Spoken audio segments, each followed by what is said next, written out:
Top quality और consistent performance के लिए सिर्फ सिल्वर पंप नाम याद रखना।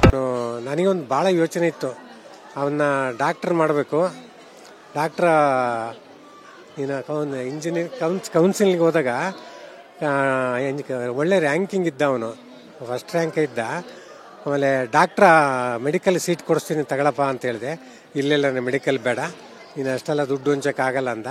ಇನ್ನೇನು ಎದುರು ಬೇಡ ತಗ, ನಾನು ಕೊಡಿಸ್ತೀನಿ ಅಂದರು ಕೂಡ ಅವ್ನು ಇಲ್ಲಿಲ್ಲ ಅಂತ ಇಂಜಿನಿಯರಿಂಗ್ ತಗೊಂಡು ಓದಿ. ನನಗೆ ಒಂದೇ ಒಂದು ಆಸೆ, ಅವ್ನು ಡಾಕ್ಟ್ರ್ ಆಗಬೇಕಾಯ್ತು. ಒಬ್ಬಳು ಡಾಕ್ಟ್ರನ್ನ ನಮ್ಮ ಮನೆಗೆ ತಗೊಂಡು ಬಂದ ಅವನು. ಡಾಕ್ಟ್ರ್ ಬದಲು ಅವನು ಅದನ್ನು ಪ್ಲಸ್ ಮಾಡಿದ. ಅದೊಂದು ತುಂಬ ಖುಷಿ. ಆಮೇಲೆ ಸಾಂಪ್ರದಾಯಬದ್ಧವಾಗಿ ನಮ್ಮ ಮದುವೆಗೆ ಒಪ್ಕೊಂಡ, ಭಾಳ ಸಮಾಧಾನವಾಗಿದ್ದಾನೆ. ಅವನಿಗೆ ಹೇಳಿದೆ ಮದುವೆ ಮುಗಿಯೋವರೆಗೂ ಭಾಳ ಆರಾಮಾಗಿರ್ಬೇಕಪ್ಪ ಅಂತ. ಸಮಾಧಾನವಾಗಿದ್ದಾನೆ, ಏನು ತೊಂದರೆ ಇಲ್ಲ, ತುಂಬ ಖುಷಿ ಆಗ್ತೈತೆ. ಅವನಿಗೆ ಸ್ವಲ್ಪ ಹೆಲ್ಪಿಂಗ್ ನೇಚರ್ ಭಾಳ ಇದೆ, ಸಾಮಾಜಿಕವಾಗಿ ಭಾಳ ಕಳಕಳಿ ಇದೆ.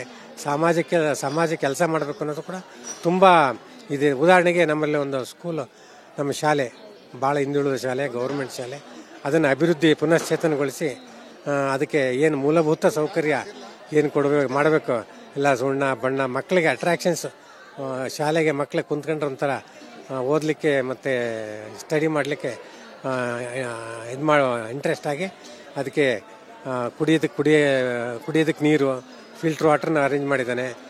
ಆಮೇಲೆ ಬಿಸಿ ಊಟಕ್ಕೆ ಏನೇನು ಬೇಕೋ ಅಡುಗೆ ಮನೆ ಎಲ್ಲ ರೆಡಿ ಮಾಡಿದ್ದಾನೆ, ಎಲ್ಲದನ್ನು ಮಾಡಿ.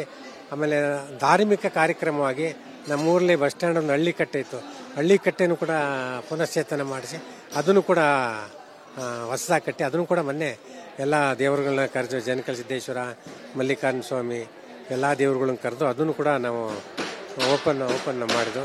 ಅದಕ್ಕೆ ಮಠಾಧಿಪತಿಗಳು ಕೂಡ ಬಂದಿದ್ದರು.